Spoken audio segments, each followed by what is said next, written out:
Hi everyone. Our subject of the day is usury. Usury. In Arabic, it's al-riba. Al-riba.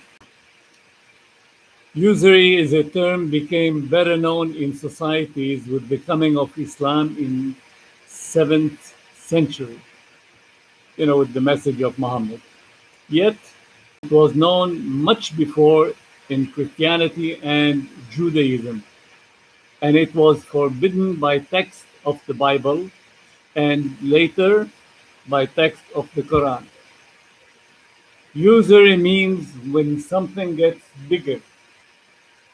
There are many kinds of it, but the one projected the most is what the Quran identified in verse 130 of Surah 3.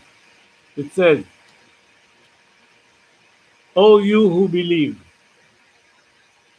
devour not usury doubled and multiplied, but fear Allah that you may prosper.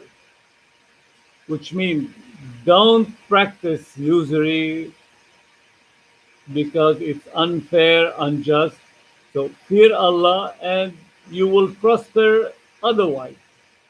Instead of prospering by this mean of lending money and doubling the profit and so on in an unjust and unfair way. First mentioned in the Quran while in Mecca still. This verse was first mentioned in the Quran while Muhammad still in Mecca, while the message is still young. That is in early Islam as a soft warning in verse 39-30. That is verse 39 in Surah 30. This was the first verse. That which you lay out for increase, the verse says, that which you lay out for increase through the property of people will have no increase with Allah. But that which you give for charity, seeking the countenance of Allah, these will get a recompense multiplied.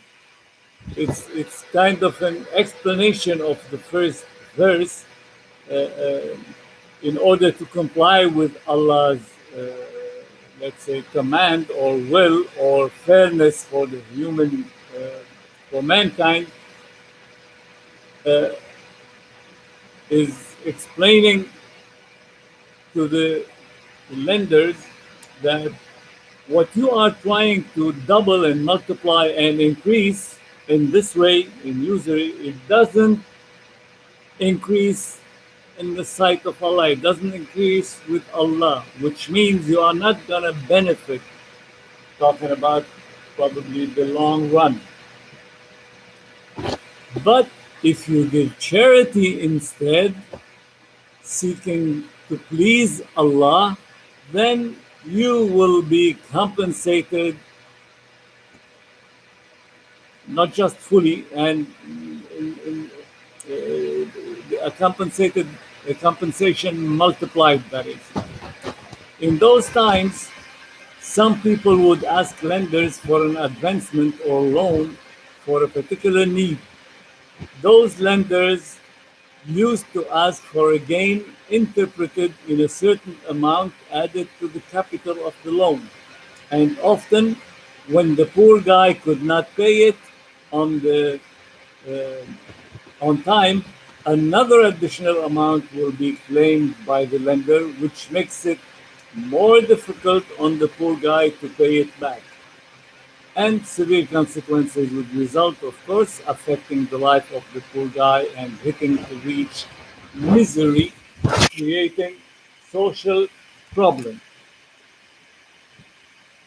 Islam nowadays utilizes the term interest to mean usury. So they substitute the word usury because it's no longer practical or it's no longer used. And modern time and banking system invented the word interest, the term interest instead. So for For Islam, or rather for Muslims, interest is now the substitute for usury. Now, interest, to define, is a certain percentage normally banks charge a borrower to cover expenses and make a profit. Of course, like any other business, everybody seeks profit. They are no charity association, and this percentage called interest. So they call this percentage, the profit that they make on the form of percent, they call it interest. To my opinion, interest is far from being usury, explained in verses above, the two verses that we mentioned. More verses talk in details about usury in the same sense, with the purpose to lift heavy weight on the poor guy's shoulders, especially in the exaggerated form of doubling the amount. This is why it was forbidden to be exercised as such, and one explicit verse gives a peaceful solution to this problem. Once in Medina, where transactions of all kinds multiplied, and it was time to advise everybody of this solution in verses 278, 279, and 280 of Surah number 2. Those verses go like this: O you who believe, fear Allah and give up what remains of your demand for usury. If you are indeed believers, if you do it not, take notice of war from Allah and His Messenger. But if you repent, you shall have your capital sums. Deal not unjustly, and you shall not be dealt with unjustly. If the debtor is in a difficulty, grant him time till it is easy for him to repay. But if you remit it by way of charity, that is best for you if you only knew. I'll explain usury or lending money, etc. To give up on that system, to give up on charging people more and turn the burden so heavy on them that they cannot pay, their life turn to misery, etc., etc., etc. So the term "giving up what remains," which means stop, in one sense, stop practicing it.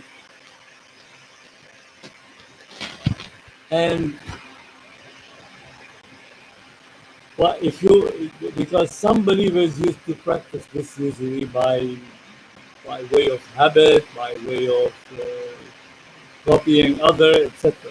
So if you are believers, you should stop doing this. If you do it not, and if you don't want to stop it, which means intentionally you want to make profit in this unjust and unfair way, then as if you are opening a war with Allah, because Allah forbid this, because this is unjust, this is unfair, and God doesn't want that people will be unfairly and unjustly treated. But if you repent, which means even if later on or after a while, after thinking it over, you decide to repent and stop this, okay, then it's conditional upon having your capital back in order not to lose your money, the capital, okay? Therefore, you're invited to deal justly and fairly, so you will be dealt with justly and fairly. And an advice that if you are a believer and if you are in a in a position of richness where you can give charity to this poor person that you lend him the money and he finds it difficult time after time to pay it back. If you give this as a charity, that will be best for you and you will be compensated with Allah.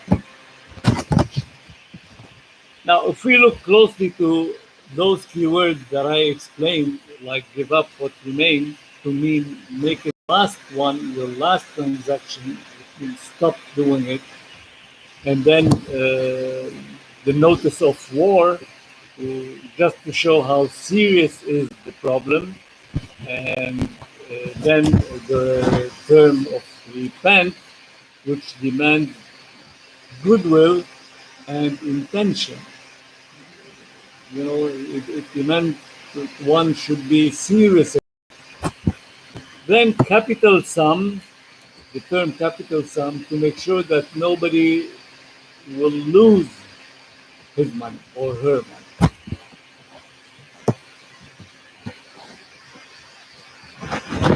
Now this is explained as you see in those verses so perfectly, so beautifully. And this is a compromise on fairness to both lender and debtor. The solution at the end, you will get your money back. You will not be treated unjustly or unfairly if you do not treat the other guy unjustly and unfairly. And finally, the verb of grant in charity, in form of charity, is to ask those who have a heart and good-hearted and wish to please Allah and to repent by tolerating and forfeiting the debt altogether. Well, that's it. And I really see how beautiful and fair and human and even humanitarian Islam is by this commandment or this solution or this law or whatever. Thank you.